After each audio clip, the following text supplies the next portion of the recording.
few minutes to just get acclimated. So it's Leah Marie from the Mind Health Coach program here to talk about Ayurveda as a means to holistic stress management, anxiety relief, and emotional detoxing, health and wellness. And then we do have an aspect of meditation that we do with Ayurveda.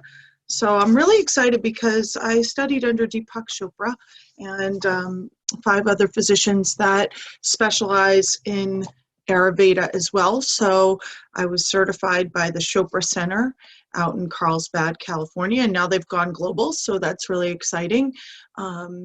This is really powerful stuff. Ayurveda, a lot of people are not aware of what Ayurveda is. It's been around for over 5,000 years. It's the study of life. The Eras is the science of life, and the Vedas, you know, that is just the intelligence factor. It's all about self-awareness. And it's just a powerful teaching when you know what your dosha is. It's incredibly powerful because then you can find means to actually manage certain things like stress and anxiety and, you know, how to improve physical aspects too. Like if you're having problems with digestion or if you're having problems with, you know, too much toxicity in the body, there is ways to approach your body, physical, mind, body, spirit with Ayurveda. And the studies, as I said, have been going on for 5,000 years. It has been also documented in recent times that these studies are so powerful that they're kind of bringing back aspects of it to help us promote more wellness, such as meditation. That was something that it was kind of put away for a long time by a lot of folks. I speak to a lot of people about meditation in very large groups. I present about it, and I find it so interesting when I hear people say, you know, when I was meditating back years ago, it was when I was at my best. I was doing yoga, I was, you know, eating right. I want to get back there because I was really doing my best at that point. I felt so good. I felt really well, physically, mentally, and spiritually. So, you know, it is proven now to a lot of people that have practiced it in the past that it is effective. And, you know, for some, it's never been tried. They are not even aware of what it is and how powerful it is. And when they discover it, it's life-changing, it's transformative. And for others, you know, they may have tried aspects of Ayurveda and not fully explored the path as a lifestyle and found it to be effective, and then kind of moved towards different aspects of their life and left that behind. But when you remind them, they're like craving it again. So it's interesting when you talk about the different functionality that is in Ayurveda.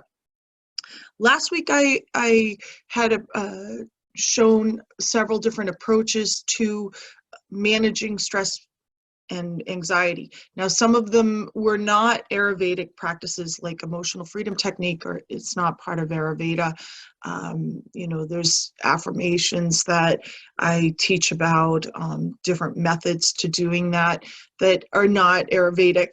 But, you know, I think that all of it combined is kind of an approach that it's an exploration for you. So Ayurveda is all about self-awareness and experimenting and testing and seeing what works best for you. So this is important to try to enhance your life.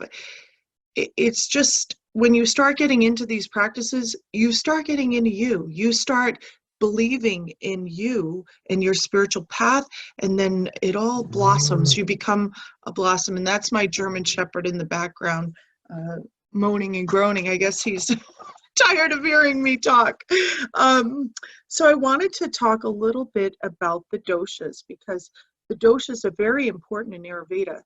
The doshas are comprised of different aspects, and we all hold characteristics that are associated with each of the doshas that are outlined in Ayurveda. So it's almost like stereotyping, so to speak, each of us. But we all have these aspects within us. So I want to talk about first the 5 elements. The 5 elements that are in everything in the world are space, air, water, earth, and fire. That's in every aspect of every particle in our world. So space is the akasha, air is the vayu, fire is the tejas, water is the jala, and earth is the prithvi. I'm not a Sanskrit expert, but so you see me looking down at my notes. I just like to talk about things in a practical sense when I teach, because you know, and I know there's energy in those words. That's why I stated them.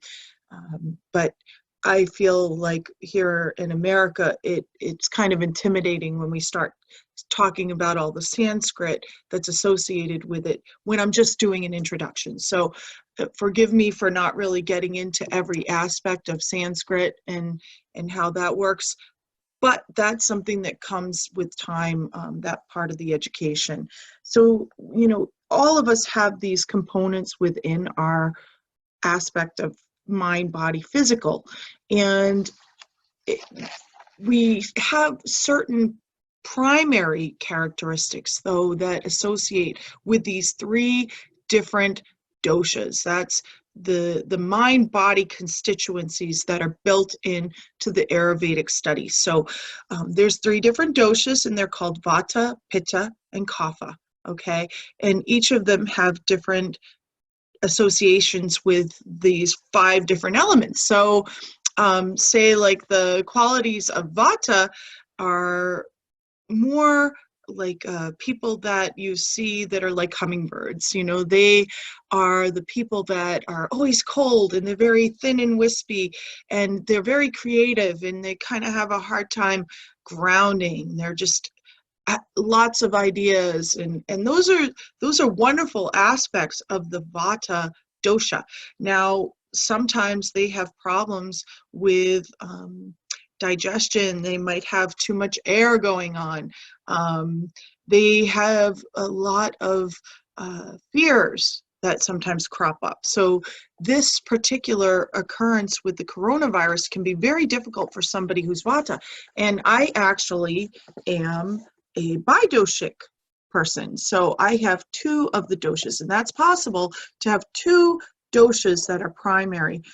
It's not really typical to have all 3, the Vata, Pitta, Kapha, but you might see certain characteristics that, you know, speak to you, because we do have all of the attributes within us. It's just some are more jumping out and more obvious. And so that's where you work from, is which doshas, doshic qualities of the mind-body constituency do you need to balance. This is what it's all about. Ayurveda is all about keeping in balance. So myself, I balance with so much with the earth. Like earth is very balancing for me. Nature, sound is very helpful for me.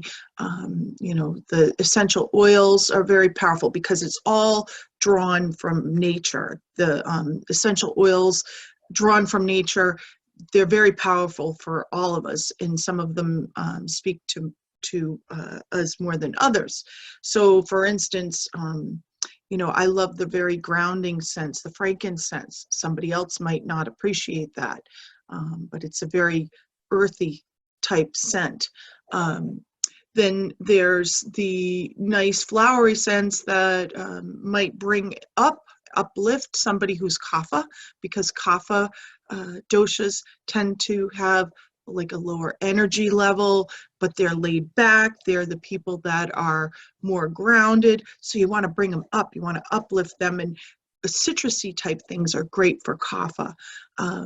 Pitta is another story. My mind-body constituencies are Vata, Pitta.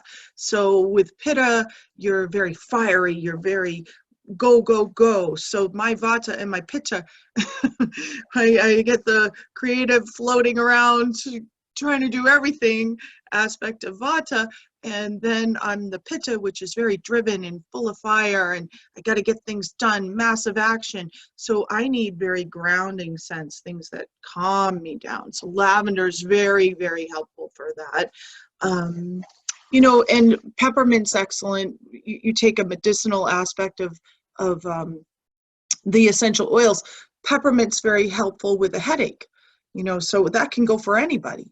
But if you're looking for emotional grounding and relief, balancing, then you're going to look at, like I said, the kathas will do better with the citrusy type essential oils. The Vata folks are better with the grounding type things, and the Pittas are kind of in need sometimes of inspiration and grounding. So there's blends too that you can get with essential oils. So it can be very intricate, and I recommend, if you're interested in learning more about essential oils for your particular needs as an individual, that you get in touch with me. You can book a session on my website, mindhealthcoach.com, and I can give you some guidance there. Now, there's different foods too. There's nutritional aspects of how to balance your mind-body constituencies, your doshas, so the Vata, Pitta, Kapha. So if you're a Vata and you're cold all the time, you might want to drink some ginger tea, because that will give you some, it will be moving your metabolism in the way that can inspire you to heat up. And if you are a Pitta, you want to kind of refrain from drinking too much ginger tea, because that can overheat you. You can actually start feeling the fire. And so you're starting to see the alignment with the 5 elements, right? We talked about the space, the air, the water, the fire, and the earth. And the Kapha folks, they do well with ginger tea, because it's getting them going. It's getting their metabolism revved up for the purpose of getting their energy going. So ginger tea is a big part of the Ayurvedic lifestyle. And it's, you know, as I said, you should manage it. If you're Pitta, you don't want to drink too much. If you're Vata, it's good for when you're cold. And if you're Kapha, it's good when you're feeling kind of sluggish. So there's different aspects. And, you know, I have a whole training on the Ayurvedic lifestyle that's developed by the Chopra Center, Chopra Global, and I am a certified instructor of that particular teaching. So it's really expanded, and it takes some time to learn and implement and learn about your own dosha. So I have a quiz that you can take, a couple different styles that you can find out your dosha type, and then also a survey to see where you're out of balance. So these are really important things to know about and very helpful. And you can also contact me at info@mindhealthcoach.com if you'd like to get the surveys and the quiz to find out your particular dosha, and to also see where you're out of balance. So that's, that's some different aspects of what I wanted to share there. I do want to do a meditation. We got 5 minutes left to my lunch and learn. There's so much more I can share with you about the doshas and balancing and how you can self-care, manage yourself. And there's a daily routine. It's fabulous. I'm going to dive into different parts of it over the course of the next few days. I'm going to be sharing some different tips and in-depth information about Ayurveda to hopefully inspire you to learn more about this lifestyle that's so beneficial and has been around for over 5,000 years, and that modern medicine is now bringing back different aspects. Building the microbiome is part of your Ayurvedic lifestyle. So this is all wonderful natural ways for wellness, building immunity, lowering stress is part of building immunity, and just being in balance emotionally, physically, and spiritually. So we're now going to dive in to a spiritual practice of meditation. So if you have a moment, I'd like you to close your eyes and just try to get in touch with whatever the aspects of you are that bring out you as an individual. So if you are that laid back person, that person that just is a good listener, that is helpful, a good friend, you know that. You are very intelligent, intuitive. That's your kapha coming into play. And if you're somebody that is always like driven and helping and so inspired and full of ideas and ready to get things done, that's your pitta in play. And if you're somebody that is, and we all, like I said, have all of these in us, if you're somebody that is so creative and so thoughtful and full of heart and spirit, and you just want to share and connect with people, well, that's your vata at play. So I want you to tune into the energies of space, air, fire, earth, and water. Okay, so at this time, I want you to envision yourself. You're sitting on a rock that's carved out just for you. You're just laying across this rock, and it's so comfortable. It doesn't feel like a rock. It just feels so molded to your body so perfectly. And you might be dangling your foot and touching the earth as you're on this rock that's supporting you at this time, supporting your whole being. You feel cradled in this rock. And as you're laying there on the rock, feeling so comfortable and cradled, and you're kind of zoning out and experiencing the mindfulness present moment of this rock cradling you, your foot that's bare, touching the earth, touching the ground, and you're smelling the earthy scents around you. I want you to envision the sun is shining down on you. And you're partially shaded, so it's not too warm, but you feel the heat of the sun, the warmth of the sunlight coming into your being, warming the rock beneath you, warming the earth that you're touching. Take a nice deep breath and enjoy this moment of being held and supported and grounded with the warmth of the sun shining down. It's feeding you, it's nourishing you. And you can sense the air around you. It's brushing up against your skin. It's warmed as well from the sun.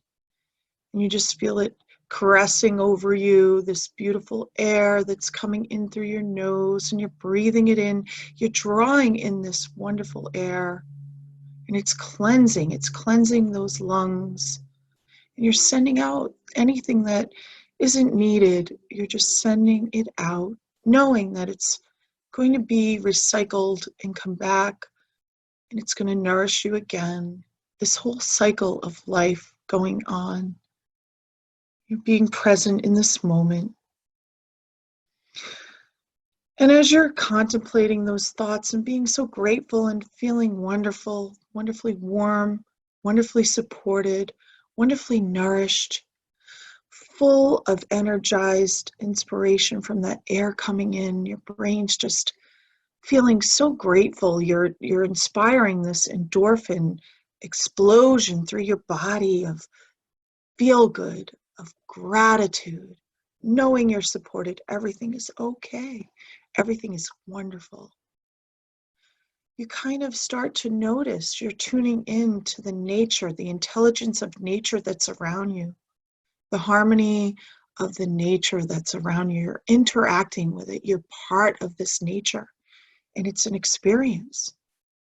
You start to notice that there's some trickling water nearby as you're sensing, your hearing is sensing this water, and you open your eyes and you gaze over and you see this little pond that's being fed by a brook that you hadn't even realized was there before you took this seat on your beautiful carved out rock.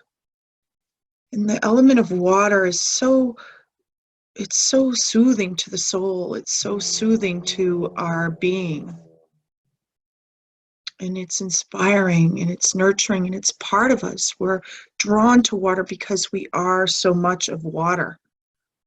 We're part of water. We're influenced as water of the ocean is influenced by the moon. We're part of this earthly experience, and we're grounding to the water.